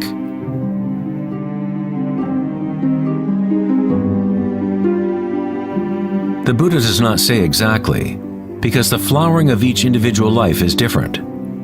But he does say one thing: it is the end of suffering. Every major religious tradition has a name for the state of being awake: heaven, nirvana, or moksha. A quiet mind is all you need to realize the nature of the stream. All else will happen once your mind is quiet. In that stillness, inner energies wake up and work without effort on your part. As the Taoists say, Qi follows consciousness. By being still, one begins to hear the wisdom of the plants and animals, the quiet whispers in dreams, and one learns the subtle mechanism by which those dreams come into material form. In the Tao Te Ching, this kind of living is called Wei Wu Wei, doing, not doing. The Buddha spoke of the middle way as the path that leads to enlightenment. Aristotle described the golden mean, the middle between two extremes, as the path of beauty. Not too much effort, but not too little either. Yin and yang in perfect balance.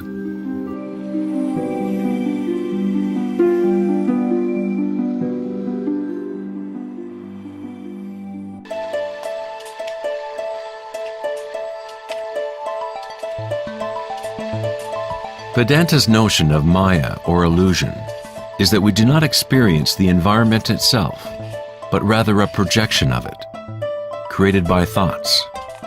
Of course, your thoughts let you experience the vibratory world in a certain way, but our inner equanimity need not be contingent on external happenings. The belief in an external world, independent of the perceiving subject, is fundamental to science. But our senses only give us indirect information. Our notions about this mind-made physical world are always filtered through the senses, and therefore always incomplete. There is one field of vibration underlying all of the senses. People with a condition called synesthesia sometimes experience this vibratory field in different ways. Synesthetes can see sounds as colors or shapes, or associate qualities of one sense with another. Synesthesia refers to a synthesis or intermingling of the senses. The chakras in the senses are like a prism, filtering a continuum of vibration. All things in the universe are vibrating, but at different rates and frequencies. The Eye of Horus is made up of 6 symbols, each representing the senses. Like the ancient Vedic system, thought is considered to be a sense.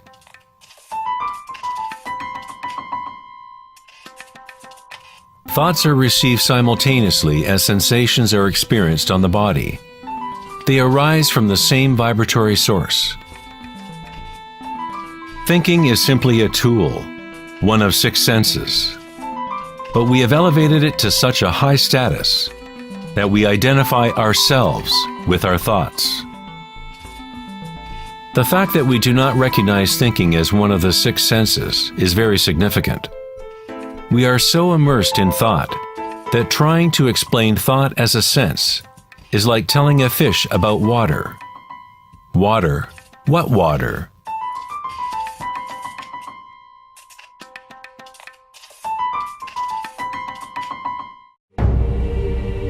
In the Upanishads, it is said, "Not that which the eye can see, but that whereby the eye can see.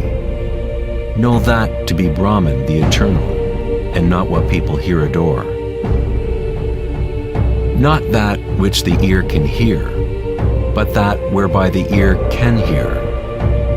Know that to be Brahman, the eternal, and not what people here adore. Not that which speech can illuminate, but that by which speech can be illuminated. Know that to be Brahman, the eternal, and not what people here adore."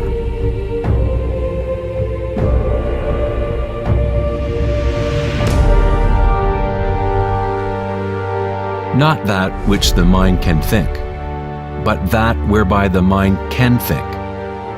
Know that to be Brahman, the eternal, and not what people here adore.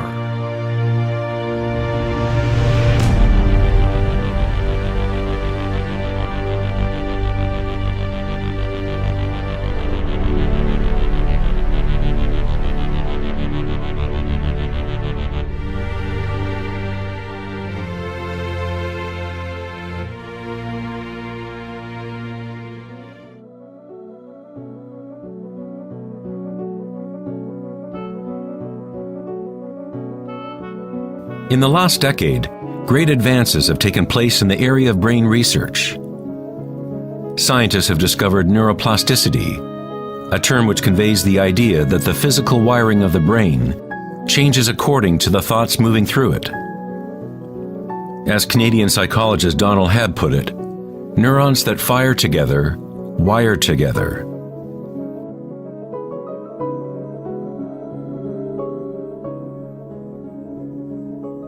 Neurons wire together most when a person is in a state of sustained attention.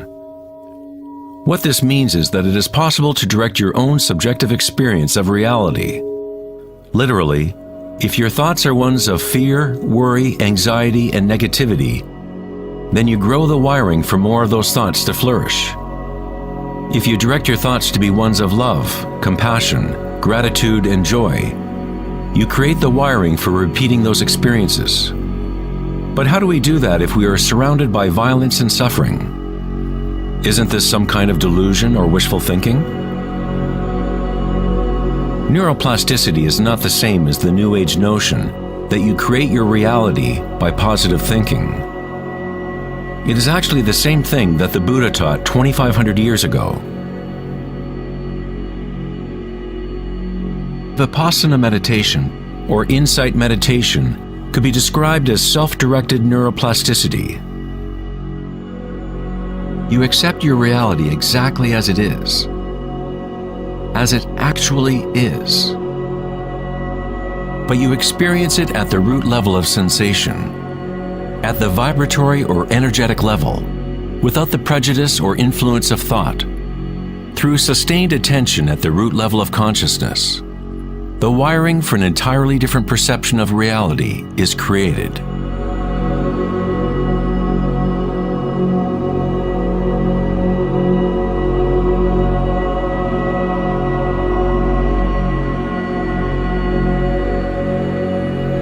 We have got it backwards most of the time. We constantly let ideas about the outer world shape our neural networks. But our inner equanimity need not be contingent on external happenings. Circumstances don't matter. Only my state of consciousness matters.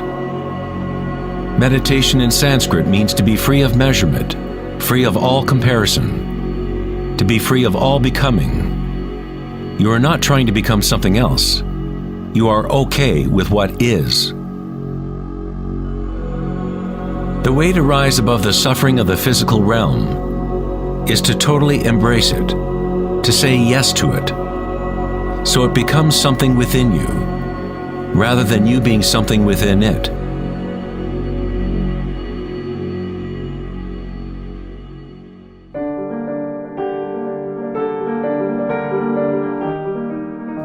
How does one live in such a way that consciousness is no longer in conflict with its content?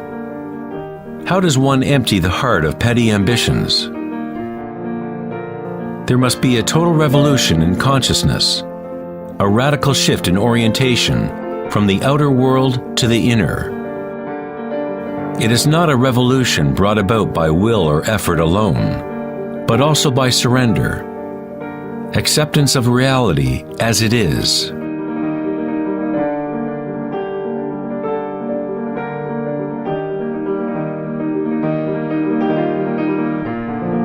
The image of Christ's open heart powerfully conveys the idea that one must open to all pain. One must accept all if one is to remain open to the evolutionary source. This doesn't mean you become a masochist. You don't look for pain. But when pain comes, which it inevitably does, you simply accept reality as it is, instead of craving some other reality.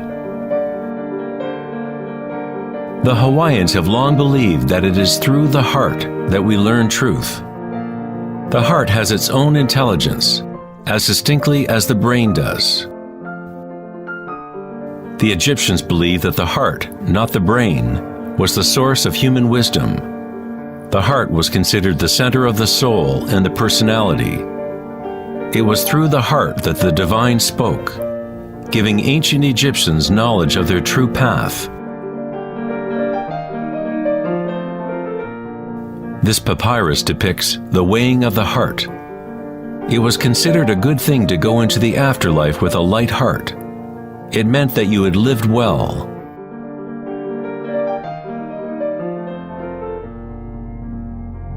One universal or archetypal stage that people experience in the process of awakening the heart center is the experience of one's own energy as the energy of the universe.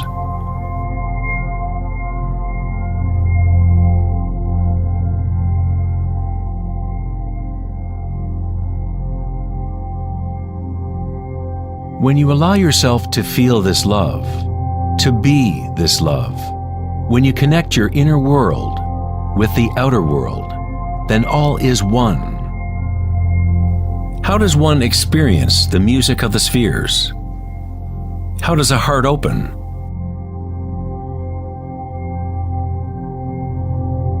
Sri Ramana Maharshi said, "God dwells in you, as you, and you don't have to do anything to be God realized or self-realized.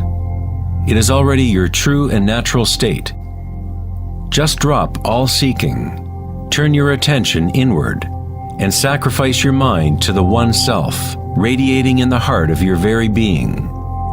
For this to be your own presently lived experience, self-inquiry is the one direct and immediate way.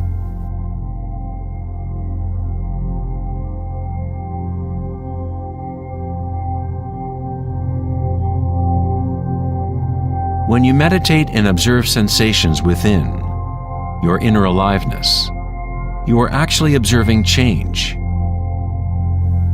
This force of change is the arising and passing away as energy changes form. The degree to which a person has evolved or become enlightened is the degree to which one has gained the ability to adapt to each moment, or to transmute the constantly changing human stream of circumstances, pain and pleasure, into bliss.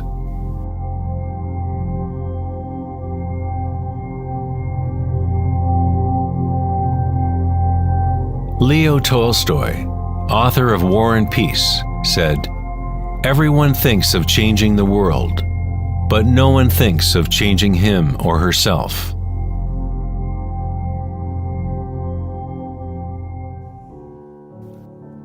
Darwin said the most important characteristic for the survival of a species is not strength or intelligence, but adaptability to change.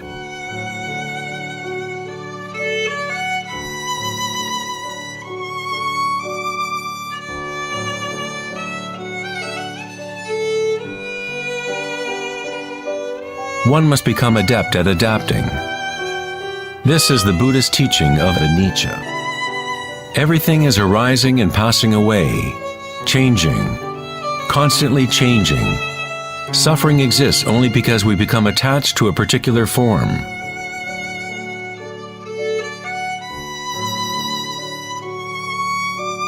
When you connect to the witnessing part of yourself with the understanding of anicca, bliss arises in the heart.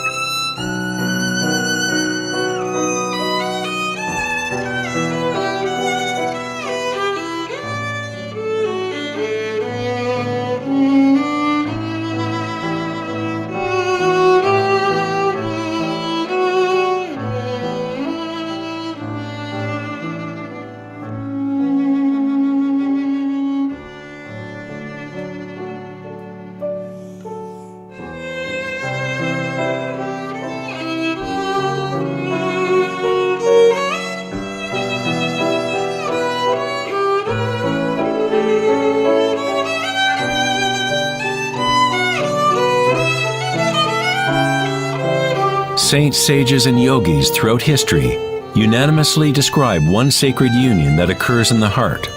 Whether it is the writings of St. John of the Cross, Rumi's poetry, or the tantric teachings of India, all of these different teachings try to express the subtle mystery of the heart. In the heart is the union of Shiva and Shakti, masculine penetration into the spiral of life, and feminine surrender to change. Witnessing and unconditional acceptance of all that is. In order to open your heart, you must open yourself to change. To live in the seemingly solid world, dance with it, engage with it, live fully, love fully, but yet know that it is impermanent, and that ultimately all forms dissolve and change. Bliss is the energy that responds to stillness. It comes from emptying consciousness of all content. The content of this bliss energy born of stillness is consciousness, a new consciousness of the heart, a consciousness that is connected to all that is.